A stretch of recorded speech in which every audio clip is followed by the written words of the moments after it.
মানে হিমন্ত বিশ্ব শৰ্মাৰ দিনত পুলিচ মাফিয়ালৈ পৰিৱৰ্তন হৈছে। একাংশ পুলিচে নিজকে আসলে সিংহম বুলি ভাবি লৈছে। আপোনালোকে নিশ্চয় দেখিছে যে যতে সুযোগ পায় তাতে তেওঁলোকে নিজকে সিংহামৰ নিচিনাকে কিছুমান আৰক্ষী আসলে ভূমিকা গ্ৰহণ কৰা আমি দেখিছোঁ। শেহতীয়া উদাহৰণ ভাৰ্গৱ বৰবৰা, পাণবজাৰ থানাৰ ওসি ভাৰ্গৱ বৰবৰা, তেওঁ কটনৰ ছাত্ৰ জ্ঞানদীপক যি ধৰণে মাৰপিট কৰিলে আপোনালোকে নিশ্চয় দেখিছে। কেমেৰা নথকা হলে তেওঁ পুৰস্কাৰেই পালেহেঁতেন। এতিয়া কেমেৰা গোটেই বিষয়বস্তুটো ৰাইজৰ মাজলৈ গ'ল, সেইকাৰণে হিমন্ত বিশ্ব শৰ্মাই ৰাইজৰ প্ৰতি আৰক্ষীৰ যি দায়বদ্ধতা সেই সম্পৰ্কে ডাঙৰ ডাঙৰ লেকচাৰ দি আছে। কিন্তু আমি জানো যে এই আৰক্ষী সন্মিলনবিলাক পাতি হিমন্ত বিশ্ব শৰ্মাই আচলতে আৰক্ষীবিলাকক পুলিচ ওচিৰ পৰা এছপিলৈকে সাংঘাতিক ধৰণে পাৱাৰ দি দিলে। তাৰ পৰিণতিত আপোনালোকে দেখিছে যে বিভিন্নজনক তেওঁলোকে এনকাউণ্টাৰৰ নামত কিমান নিৰপৰাধী মানুহক তেওঁলোকে হাৰাশাস্তি কৰিলে। আজি নগাঁৱৰ আমাৰ এই বৰা, মোৰ নামটো এই মুহূৰ্তত অহা নাই, তেখেতক ছাত্ৰ সন্থাৰ এজন কৰ্মী আছিলে, সন্দেহৰ ভিত্তিৰে এনকাউণ্টাৰ কৰি দিলে। আজিও পংগু অৱস্থাত তেওঁ জীৱন নিৰ্বাহ কৰি আছে। গতিকে এই মুহূৰ্তত আপোনালোকে নিশ্চয় দেখিছে যে হিমন্ত বিশ্ব শৰ্মাৰ পৃষ্ঠপোষকতাতে আচলতে এনেকৈ আৰক্ষীয়ে তেওঁলোকৰ ক্ষমতাৰ অপব্যৱহাৰ কৰিছে। এইটো গণতন্ত্ৰৰ প্ৰতি ভাবুকি, এইটো চূড়ান্ত ভাবুকি আচলতে। আৰু আপোনালোকে নিশ্চয় দেখিছে যেতিয়া বাতৰিটো সম্প্ৰচাৰ হ'ল তাৰ পাছততো এই ভাৰ্গৱ বৰবৰাৰ বিৰুদ্ধেতো কেইবাটাও ধাৰত গোচৰ ৰুজু হোৱাৰ কথা কৈছিলে। কিন্তু আজিৰ তাৰিখত কি হ'ল? আজিৰ তাৰিখত ভাৰ্গৱ বৰবৰাৰ বিৰুদ্ধে কি একশ্যন ল'লে জি পি সিঙে? আৰক্ষী সঞ্চালক প্ৰধান জি পি সিঙে টুইট যে কৰিলে তেওঁৰ বিৰুদ্ধে কঠোৰ শাস্তি হ'ব, ক'ত গ'ল সেই শাস্তি?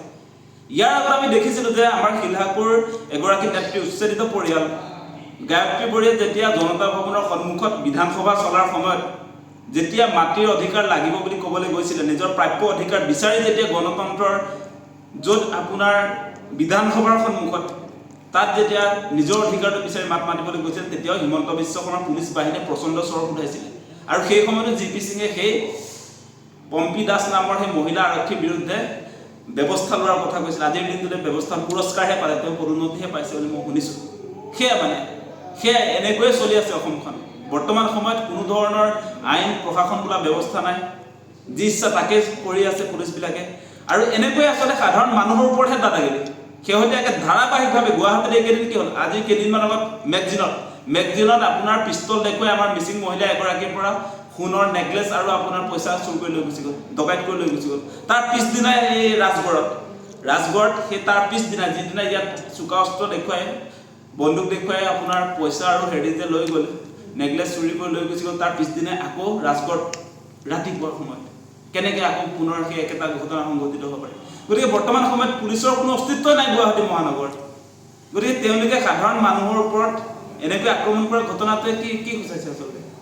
য'ত পুলিচ বাহিনীয়ে গিজগিজাই থাকে তাতে যি ইচ্ছা তাকে কৰি আছে, অপৰাধীৰ হাতে হাতে পিষ্টল, চোকা অস্ত্ৰ, মহিলাৰ কোনো ধৰণৰ নিৰাপত্তা নাই আজি গুৱাহাটী মহানগৰত। গতিকে হিমন্ত বিশ্ব শৰ্মাই যিটো কাম কৰি আছে নহয়, আপোনালোকে ভাবি চাব দেই, কেনেকুৱা ধৰণে আচলতে বৰ্তমান সময়ত গুৱাহাটীখনত আমি দেখি আছোঁ যে বিভিন্ন সময়ত যি ইচ্ছা তাকে কৰি আছে। এতিয়া আৰক্ষীকটো নাকত ধৰি চাকত ঘূৰাই আছে চোৰে ডকাইতে, আৰু সেইবিলাকৰ ওপৰত তেওঁলোকৰ কোনো ধৰণৰ কাম সাৰে নাই, কোনো কাম কাজ নাই। আজি চাওক জ্ঞানদীপক যি ধৰণে তেওঁলোকে মাৰপিট কৰিলে, মানে সাধাৰণ নাগৰিকৰ ওপৰত বৰ্মতা দেখুৱায়, তাৰ পাছত তেওঁলোকে অপৰাধীৰ বিৰুদ্ধে কোনো ধৰণৰ একশ্যনেই ল'ব নোৱাৰে। বহুত উদাহৰণ আছে। আলফাৰ আপোনাৰ এই স্বাধীনতা দিৱস, যেতিয়া আমাৰ স্বাধীনতা দিৱসৰ আগদিনা আপোনাৰ গুৱাহাটী মহানগৰত 25টাকৈ বোমা উদ্ধাৰ হৈছে।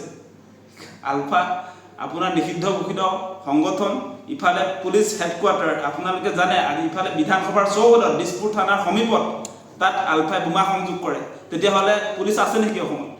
পুলিচৰ অস্তিত্ব আছে নেকি? সেই কথাটো কওক। মানে পুলিচৰ থানাই যেতিয়া আলফাই নিষিদ্ধ ঘোষিত এটা সংগঠনে যেতিয়া বোমা সংযোগ কৰিব পাৰে, সেইবিলাকৰ সময়ত সেই বোমা যে সংযোগ কৰিলে তেতিয়া কি পুলিচবিলাক শুই আছিলে নেকি? সেই সমস্যাটো কাৰো কাণ সাৰ নাই। আজি গান্ধী মণ্ডপলৈ যোৱা ৰাস্তাটোত বোমা উদ্ধাৰ হৈছে। দিছপুৰ য'ত আপোনাৰ বিধানসভা চলে তাৰ 100 মিটাৰ ডিষ্টেঞ্চত বোমা উদ্ধাৰ হৈছে। সেইবিলাকৰ ক্ষেত্ৰত কিয় পুলিচে গম নাপায়? আজি সাধাৰণ মানুহবিলাকক মানে তেওঁলোকে অত্যাচাৰ কৰি সাধাৰণ মানুহৰ ওপৰত বৰ্মতা দেখুৱাইছে, ইফালে তেওঁলোকৰ কাম কাজে নাই। গতিকে হিমন্ত বিশ্ব শৰ্মাক সকীয়াই দিছোঁ, জি পি সিঙক সকীয়াই দিছোঁ। এই ভাৰ্গৱ বৰবৰা নামৰ মানুহজন যিজনে আমাৰ ছাত্ৰৰ ওপৰত হাত লগাইছে, সেই মানুহজনক অতি শীঘ্ৰে গ্ৰেপ্তাৰ কৰক, সেই কথা স্পষ্ট কৰিছোঁ।